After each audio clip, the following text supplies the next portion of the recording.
ঈদ পরবর্তী সড়ক নিরাপত্তা নিশ্চিত করতে দেশব্যাপী ব্যাপক কার্যক্রম পরিচালনা করছে বাংলাদেশ সড়ক পরিবহন কর্তৃপক্ষ বিআরটিএ।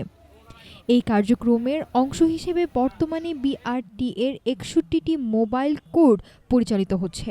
বিআরটিএর চেয়ারম্যান মোহাম্মদ হাবিবুর রহমান নির্দেশনা এবং বিআরটিএর বিভাগীয় পরিচালক শফিকুজ্জামান ভূঁইয়ার তত্ত্বাবধানে ঢাকার সায়দাবাদ আন্তজেলা বাস টার্মিনাল থেকে বিভিন্ন গন্তব্যে ছেড়ে যাওয়া বাসের যাত্রীদের সড়ক নিরাপত্তা বিষয়ক নির্দেশনা ও সচেতনতামূলক বার্তা প্রদান করা হয়। বিআরটিএ সূত্রে জানা গেছে, ঢাকা মহানগরীর ৪টি প্রধান বাস টার্মিনাল সহ দেশের প্রতিটি জেলার টার্মিনালে জেলা প্রশাসন, পুলিশ বিভাগ, বিআরটিএ এবং পরিবহন মালিক শ্রমিক নেতৃবৃন্দের সমন্বয়ে গঠিত ভিজিল্যান্স টিম কাজ করছে।